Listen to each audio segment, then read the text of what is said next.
Muhtaram Prezidentimizning qarorlariga asosan respublikamizning barcha hududlarida O'zbek milliy maqom san'atining viloyat hududiy bo'limlari tashkil etildi. Bizning Surxondaryo viloyatimizda ham mana shu maqom ansambli bir necha yillardan buyon o'z ijodiy faoliyatini olib bormoqda.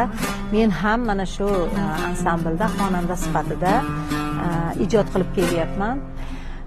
Prezidentimizning bu qarorlari, ya'ni barcha hududlarda maqom markazlarining ochilishi maqom san'atini, ya'ni o'zimizning milliy ijrolarimizni negizi bo'lgan o'sha o'zbeklarga xos bo'lgan san'atni yanada yuksaklarga ko'tarish, uni kelajak avlodga to'la to'kis yetkazib berishni maqsad qilganlar.